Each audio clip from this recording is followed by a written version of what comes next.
Okay, so long story short, I'm on my way to an abandoned airfield, which is full of old abandoned cars and other vehicles. But it's in the middle of nowhere, I've got no signal, and I just cannot find it anywhere. See, I'm on a small dirt track at the moment, but what I'm looking for is a big field, and it's not looking good. So it looks like a faint path going that way. I might as well take it because I'm going nowhere if I go that way. Just straight into more woods. There's a sign of life there, but path ahead has been blocked off. I'm guessing that's intentional, and that's a good sign. It 100% feels like I'm being watched walking through these woods. I don't know how to describe the feeling, but it's just so quiet. No sign of a field anywhere.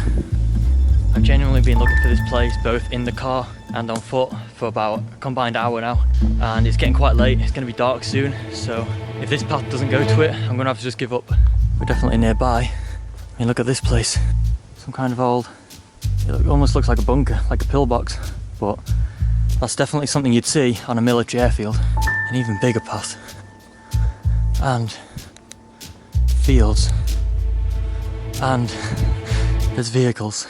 Firearms in use at all times on this site. No access. And what that means in English is that we're at the right place. It took me over an hour to locate this site, mainly due to poor planning. But once I found it, access was easy and the explore began.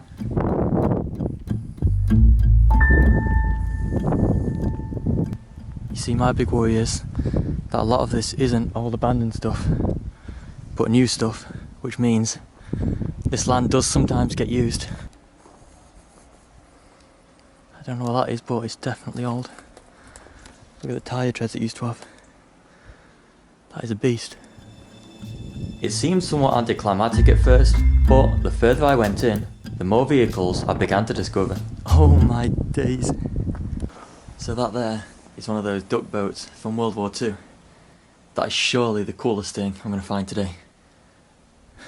I'll be honest, I knew that was here, but I did not expect to find it.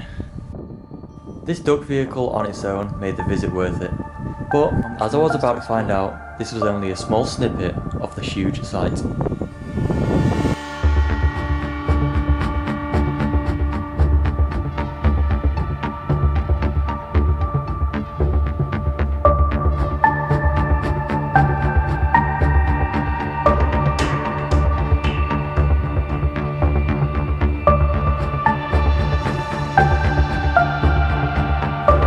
The sheer size of the site, as well as the massive number of vehicles stored there, was shown by the drone.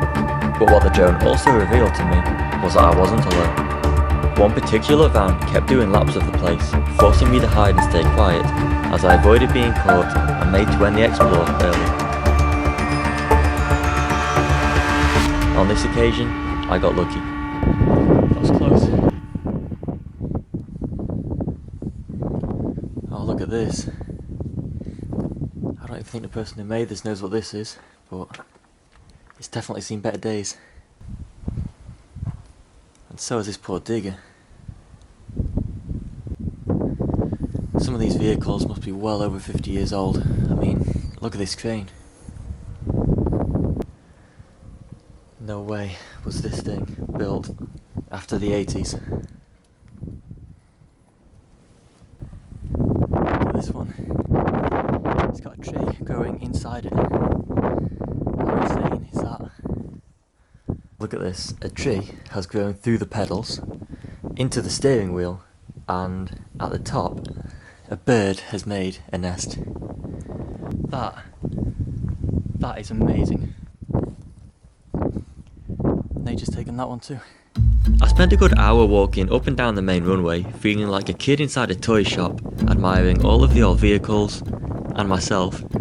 But after a good while, the place became more and more repetitive, with most of the old vehicles just being farm vehicles, and the place slowly stopped feeling like a toy shop, and more like a graveyard.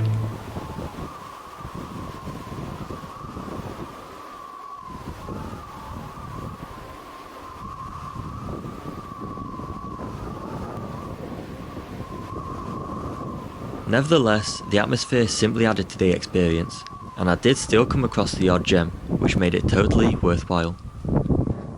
Look at the size of that. The vent on that, wow. That is a beast of a vehicle.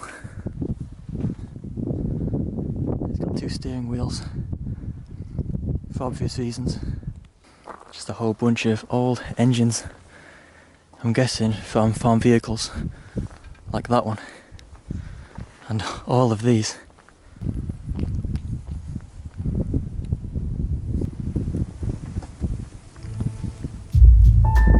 By this point, the wind had become so mental that it became hard to hear my own voice.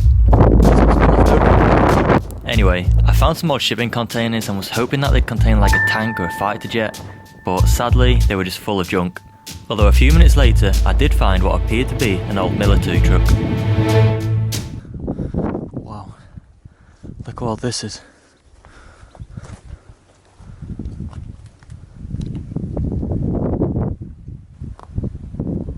It's just become part of the bushes.